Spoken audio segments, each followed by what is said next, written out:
Hi, my name is Elijah Lane, and I am in the 3rd grade at West Education Campus here in D.C. I have been going to West since I was 3. We played games, played outside, and read books. I love to read, and I am a good reader.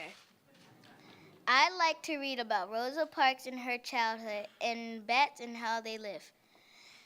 We are making a bat house right now, and we researched it in a computer lab.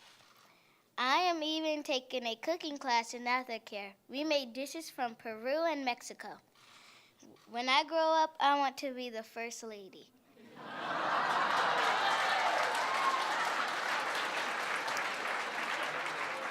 All kids should get the chance to learn when they are little because it is so important. When you invest in me, you invest in us. And now I am super excited to introduce the President of the United States, Barack Obama.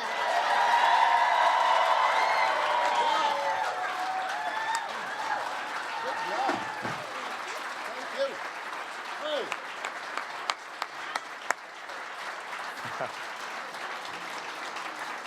Give Elijah a big round of applause.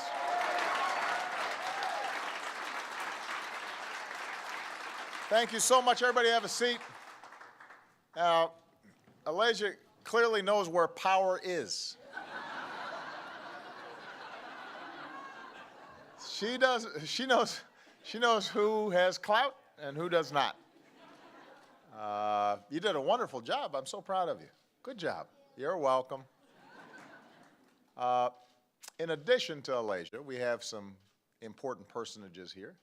I want to thank, first of all, America's Secretary of Education, somebody who is so passionate about making sure every child gets a chance in this country. Arnie Duncan. Where's Arnie?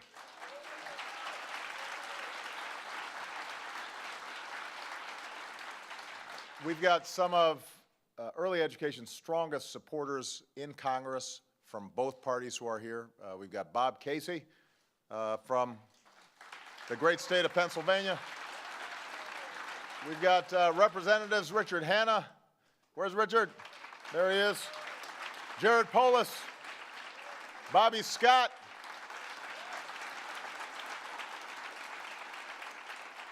I want to thank the business leaders and philanthropists and mayors, all who came here from across America to make big new commitments to our kids. And I know we've got thousands of parents and teachers and alumni from Head Start and Early Head Start watching this live in New Orleans and Fort Lauderdale. So please give them a shout out as well. Thank you, guys.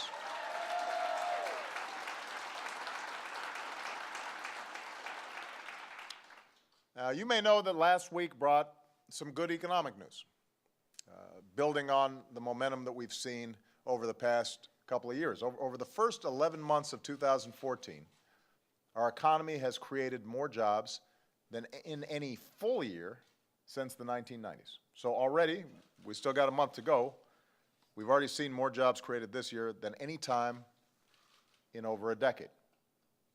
Over the last 4 years, America has put more people back to work than Europe, Japan, and every other advanced economy combined. Overall wages are rising again, which is a welcome sign for millions of families. So for all the work we have left to do, America is outpacing most of the world. And if we seize this moment, we have the chance to lead the next century just like we led the last one, and make sure that citizens in this country, our children, can have a better life than we did. But in order to reach our full potential, kids like Elijah need a chance to reach their full potential.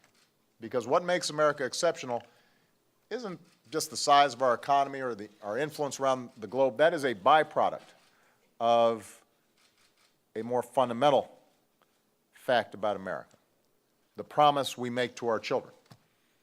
The idea that no matter who they are, what they look like, where they start, how much their parents earn, they can make it if they try.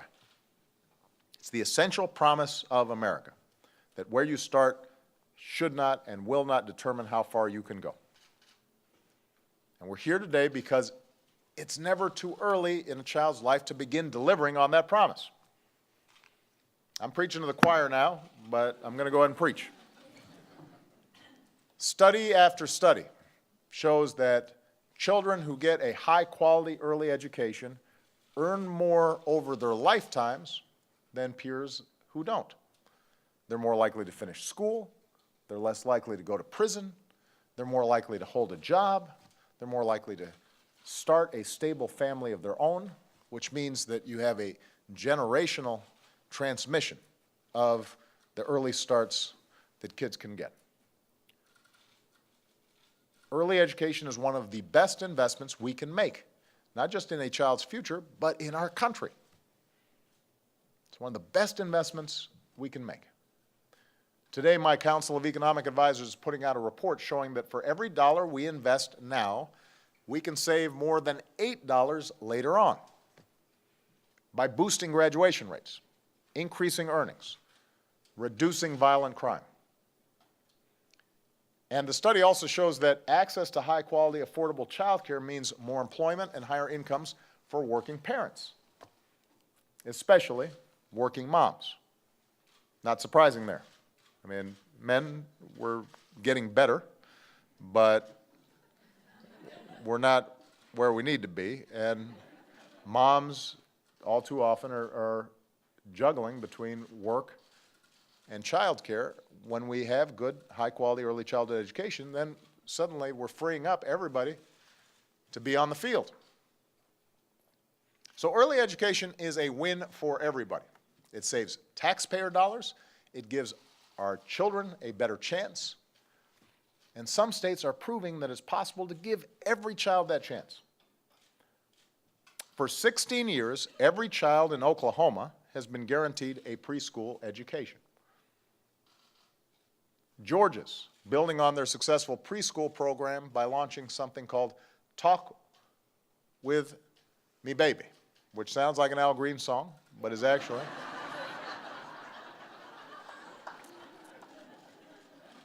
I'm not singing. But it's actually a program to make sure language learning begins at the very first weeks of a child's life. Now, let's face it, Oklahoma and Georgia are not places where I do particularly well politically. They're not known as wild-eyed liberal states. But it just goes to show you that this is an issue that's bigger than politics. It's not a red issue or a blue issue. It's about doing what's best for our kids, for our country, and that's an American issue. And we've had some terrific Republican as well as Democratic governors and mayors who've really taken leadership on this issue because they recognize it's a good investment. And that's why in my 2013 State of the Union address, I laid out a plan to make sure our children have every opportunity they deserve from the moment they are born.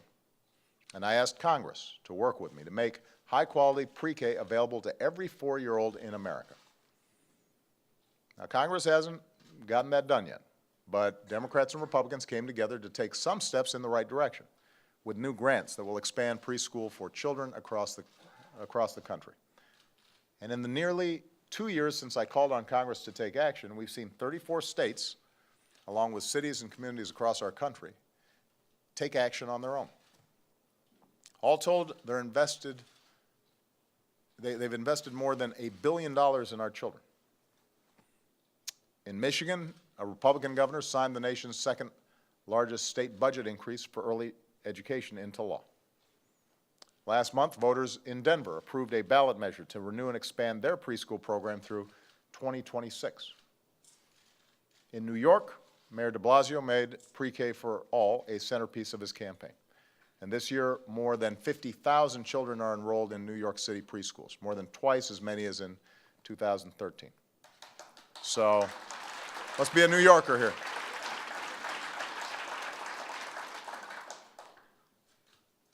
So we're making progress. But here's the thing. For all the progress we've made, for all the children who are on a better path, today fewer than 3 in 10 4-year-olds are enrolled in high-quality preschool. It's not that working parents don't want their kids to be in safe, high-quality learning environments every day. It's that they can't afford the costs of private preschool. And for poor children who need it most, the lack of access to a great preschool can affect their entire lives. We've got kids in this country who are every bit as talented as Malia and Sasha, but they're starting out the race a step behind. And they deserve better, and the whole country will do better if we fix that. So that's what this day is all about. I'm pleased to announce that my administration will award $750 million of new investment in our youngest Americans. Secretary Duncan is awarding $250 million in new preschool development grants to 18 states. We're giving tens of thousands more children the opportunity to go to high-quality preschool. Almost 3,000 preschool students in Nevada, for example, will be able to attend full-day preschool instead of a half-day program. Montana will create new high-quality preschool programs that will serve kids in 16 communities, including 8 communities on Indian lands. And in order to create a full pipeline of learning programs from birth all the way to the beginning of kindergarten, Secretary Burwell is announcing the winners of a $500 million competition that will bring early care and education to more than 30,000 infants and toddlers next year. So our child care centers will partner with our early Head Start centers to help kids from virtually every state, from rural Virginia to my hometown of Chicago. So we're stepping up, but as all of you, I'm sure, have already heard, investing in our kids is not just the job of the federal government. It's the job of all of us. So in my State of the Union address this year, I promised to pull together a coalition of elected officials and business leaders and philanthropists who are willing to help more kids access the high-quality preschool that they need. And here you are. Today, we are delivering on that promise with a new campaign called Invest in Us. I want to highlight a few commitments that have been made by people in this room because I think it shows how much interest there is in this issue, how much evidence there is behind making the kinds of investments for our kids that we're talking about. So first of all, you're bringing entire communities together on behalf of children. In Northeast Ohio, for example, Cuyahoga County, the city of Cleveland, local schools, businesses, foundations, and child welfare agencies have all embraced a single plan to ensure that all 3- and 4-year-olds have access to high-quality education. So today, the greater Cleveland community is announcing $10.2 million in new investments in early childhood programs. And that's going to make a difference. Susie Buffett is leading an effort that will invest $15 million in Omaha. That's making a difference, bringing folks together. Second, as important as preschool is, you're working to make sure our great education starts even earlier. The George Kaiser Family Foundation reaches out to new parents in Tulsa with a hospital visit before the baby even goes home. After that, they provide parenting classes and literacy programs all the way through a child's 3rd birthday because they believe that every parent can be a teacher and every home can be a preschool. And as a consequence, they're committing $25 million in additional dollars to help achieve that goal. Number 3, you're supporting early childhood education programs that we already have. So the Foundation for Child Development is working with the New York City Department of Education to help train early learning teachers. And Disney's giving away $55 million worth of books and apps for young learners. And judging by trick-or-treating here at the White House this year, if Disney wanted to throw in some of those princess costumes from Frozen, that will make a difference. I mean, there were a lot of else's. They just kept on coming, sort of nonstop.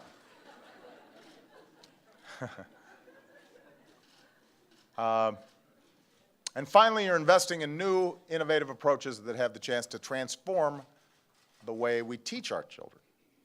So thanks to neuroscientists and psychologists and child development experts, we know more about how young minds work than ever before.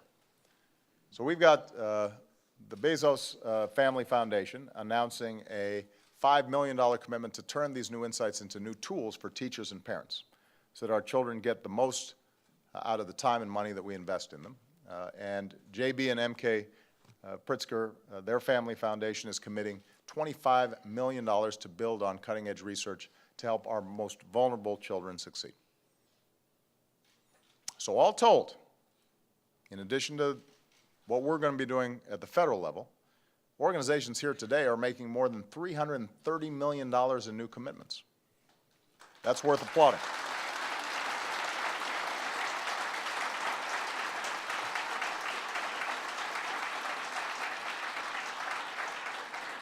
And that's pretty extraordinary. That's real money.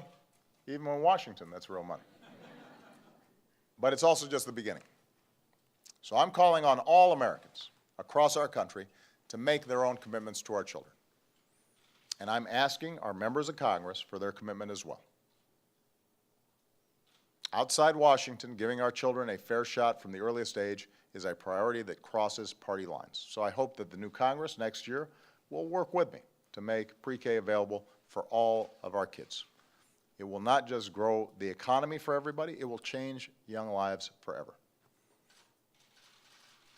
Just ask Chuck Mills. Where's Chuck? Chuck's here. There's Chuck right there. Chuck was born in 1962. Youngest of 6 children, raised by a single mom. A lot of the kids in the neighborhoods where Chuck grew up did not finish school, and a lot of those young people ended up in prison. But in 1966, Chuck's mom saw a flyer at a church for a new program called Project Head Start. Chuck became part of just the second class of Head Start students. And 2 years later, he had learned so much that he skipped kindergarten and went straight to first grade. And Chuck's been overachieving ever since. Graduated from the U.S. Naval Academy. Captain Mills piloted Marine One for 2 different presidents. That is something that you want the best people for. Today, Chuck is the founder and CEO of not 1, but 2 companies in Northern Virginia. My life, Chuck said, could be summed up in the words, wasn't supposed to. Wasn't supposed to. Well, that's not just Chuck's story, that's America's story. America's a nation that wasn't supposed to. Our entire story is improbable. All of us are here because this country gave someone in our family a chance to beat the odds. None of us were supposed to.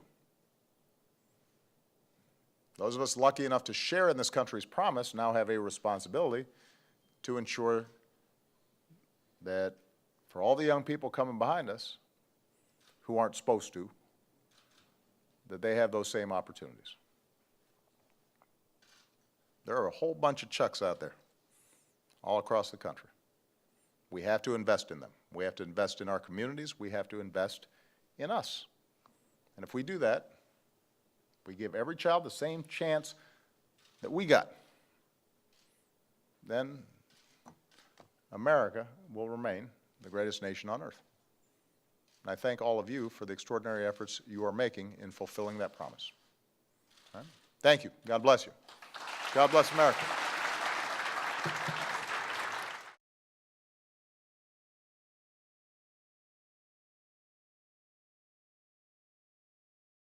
I am even taking a cooking class in aftercare. We made dishes from Peru and Mexico.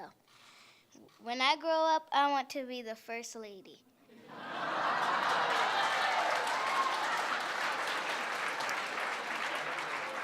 All kids should get the chance to learn when they are little because it is so important. When you invest in me, you invest in us. And now I am super excited to introduce the President of the United States, Barack Obama. Hi, my name is Elijah Lane, and I am in the 3rd grade at West Education Campus here in D.C. I have been going to WET since I was 3. We played games, played outside, and read books. I love to read, and I am a good reader. I like to read about Rosa Parks and her childhood, and bats and how they live. We are making a bat house right now, and we researched it in a computer lab. She knows who has clout and who does not.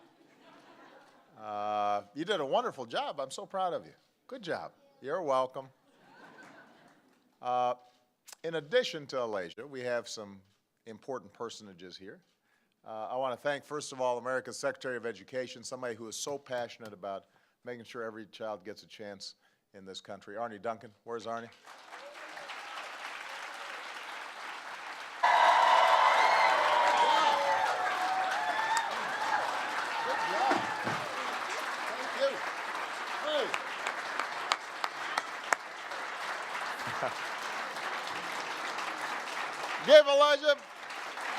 Give Alasia a big round of applause.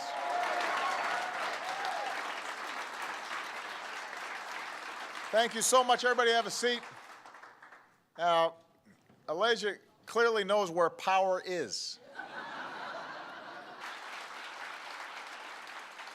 We've got some of early education's strongest supporters in Congress from both parties who are here. We've got Bob Casey from the great state of Pennsylvania. We've got Representatives Richard Hanna.